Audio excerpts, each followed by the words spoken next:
You've done everything right. You read the books, you made the vision board, you bought the cute little planner, even tried meditating, but something still feels stuck. You want to live a big and meaningful life, but you're tired. You're tired of trying so hard. You're tired of starting over. You're tired of feeling behind. Maybe you keep dating guys who feel like placeholders, but deep down you know you're meant to find your person. Or you know you're meant for so much more in life, but you also don't want to be burnt out just trying to get there. If that's you, this is the video you've been waiting for. Today, I'm sharing 5 choices that didn't just change my mindset. They rewired my nervous system, redefined my identity, and helped me finally become the version of me that I had on my vision board, without burning out, settling, or losing myself in the process. Hey girl, and welcome back to our channel, or welcome if you're new here.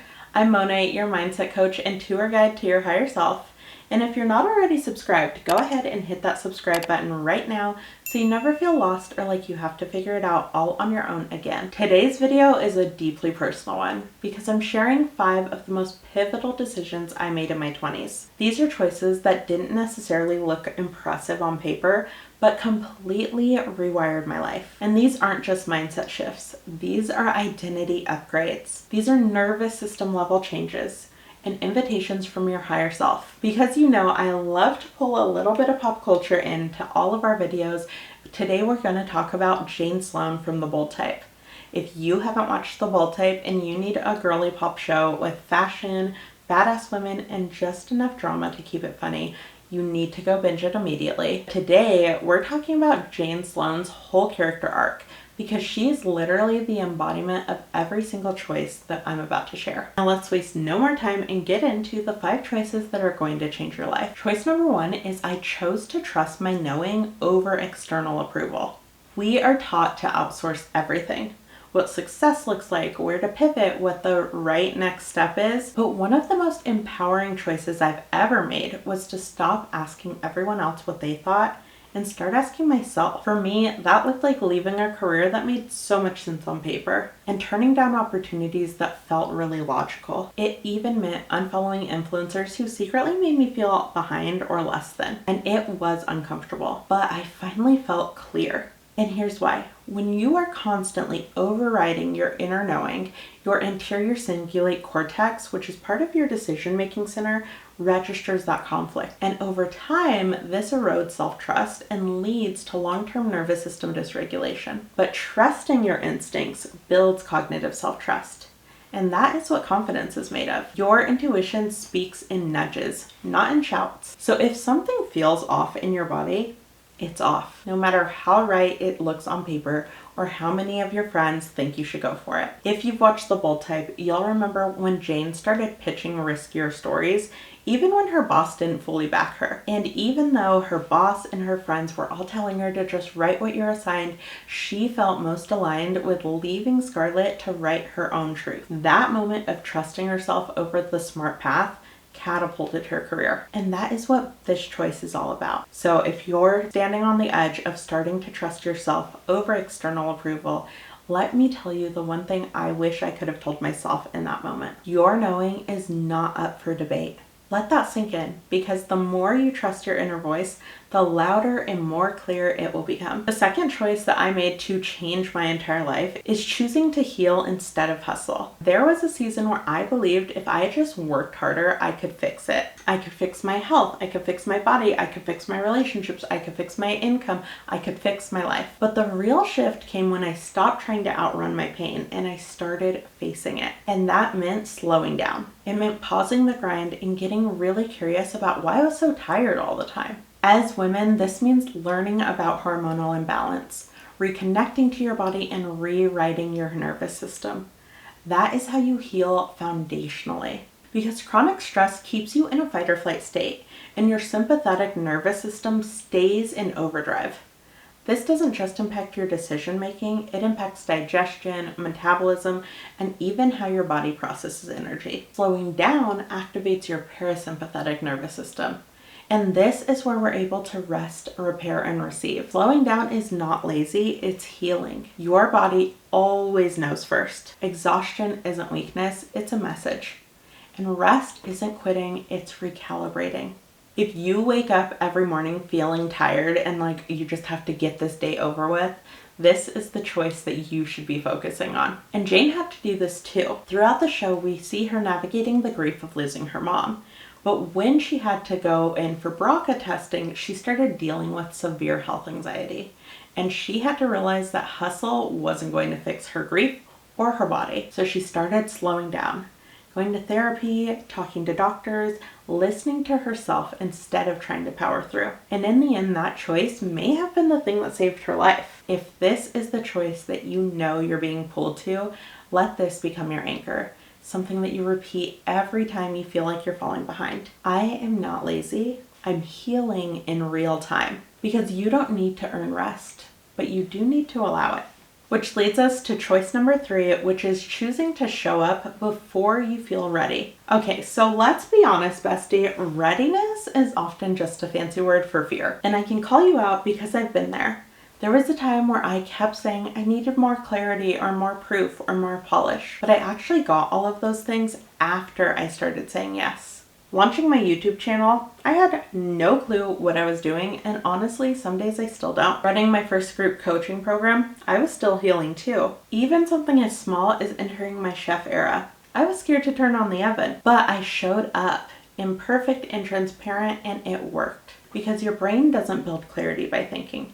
It builds it by doing. Courage activates your dopaminergic system, which rewards momentum. And each time you act while you're afraid, your prefrontal cortex strengthens, which gives you more executive function and emotional regulation. Your higher self does not need you to feel ready. She just needs you to start saying yes, even if your voice shakes when you say it. Do you remember when Jane had to write that deeply personal article about her romantic experiences behind closed doors? She felt terrified and embarrassed to share that publicly, but she didn't wait to feel brave. She hit publish with her hand shaking, and that is what built her confidence. So here's what I started telling myself instead of waiting for the perfect moment. And this is something that I still chant to myself almost every day. Make it exist first, and then make it pretty. So if you've been waiting for someone to give you permission or for that perfect moment when you feel ready, consider permission granted, and trust me when I say that you are ready now. So all you have to do is go make that thing exist first. And when you start showing up, you will figure out how to make it pretty so much faster. On to choice number 4, I chose to redefine what success looks like for me. For years, I chased that version of success that looks so good on a Pinterest board. I'm talking about big launches, the perfect body, gorgeous branding, constant growth. But eventually I realized I was building a life that looked good, but it really didn't feel good. So I slowed way down and I got real with myself about what I actually wanted. I stopped chasing aesthetics and I started chasing alignment. When I did that, success became my quiet mornings, my favorite brand of matcha, creating something meaningful, and sitting across from my husband at dinner, just feeling proud about who I was becoming. The brain thrives on intrinsic motivation, which are goals rooted in meaning and autonomy. That is what activates long-term serotonin and fulfillment. External goals give us dopamine bursts, but often lead to burnout. So if success costs you your peace, it's not success. Your higher self wants you to feel good, not just look good. We see this with Jane when she's chasing that title of being an editor. She wants the promotion so badly, but by the end of the series, she's way more interested in writing stories that matter and helping women find their voice. Although she started with caring about that career title, she ends up building a career that is rooted in meaning. For Jane and for myself, success stopped being about status, and it started being about alignment. So let this be your reminder, if you're tired of chasing someone else's version of making it, that success is alignment, not appearance. Your higher self does not want a performance, she wants peace. So if there's something on your vision board right now that feels like it's something somebody else wanted for you, give yourself permission to stop chasing that and add more things that feel like success for you. And last but not least, the 5th choice that I made that changed my life is I chose to be seen in my becoming. Now, I'm gonna be real with you, this one might be the hardest one. Like you, I was used to showing up after the glow up, when the weight was lost, when the brand was perfect, when I looked like I had it all together. But I started letting people see the middle, which meant posting even though I still feel heavy, or sharing when I don't have everything figured out. Even just today, I was on a coaching call and we talked about our flop era. And instead of making me look weak, it built more connection than anything else I've ever done. As humans, we are wired for connection through mirror neurons. So when we see someone being real and vulnerable, it makes us feel safe to do the same. Now, whether you have an online presence, at work, in your friend group, your audience doesn't need your perfection. They need your presence. Your story in progress is just as powerful, if not more, as your story in hindsight. So let people watch you bloom. Let them watch you mess up a few times, pivot, and try again. If we're looking at Jane, many of her best pieces came from her being in the middle of it, not after she had it all figured out. She let people read about her grief and her relationships and her identity crisis in the moment, and her audience loved her more for it. Because there's something magnetic about being seen as you're becoming. It creates a connection. It creates that feeling that, oh, she totally gets it, and I can do it with her. If that's you, say this with me out loud if you can, and really let it land. I don't need to be perfect to be powerful. Let's say it one more time. Say it like you mean it. I don't have to be perfect to be powerful. And let this be your moment to realize that you don't have to wait until you've fully healed or lost the weight or have the perfect camera or know exactly how to write that thing to show up and take up space. So now I want to know which of these 5 choices feels like the next one for you. Trust your intuition because your higher self always knows. And drop it in the comments because I want to actually cheer you on. Your homework for this week is super simple. I want you to pick one of the 5 reprogramming statements that we said in this video. You can see them all here. And choose the one based on the choice that you're ready to commit to. And then put it somewhere visible. If that's your bathroom mirror, your phone background, your planner, put it somewhere you'll see it and say it out loud every time you start to doubt yourself. Every time you feel yourself slipping back into that old version of you, say it out loud. You're not just repeating it, you're rewiring with it. And if you haven't already hit that subscribe button, do so right now so you never feel like you have to figure it out all on your own again. My life completely changed when I made these 5 choices, and it was messy and it was hard, and truthfully, sometimes I still have to go back and remind myself of those choices. But you can absolutely do this, and I know you can because I've done it. So listen to your gut. Which of these 5 choices is calling to you?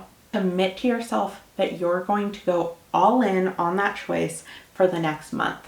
By the time this month ends, you're going to be seeing the results of this shift in your life. And I would love to hear all about it. So as you see these pivots, be sure to let your girl know. Until then, remember that you are wonderful, wise, in all the good things. And until next time, I will see you next time. Bye.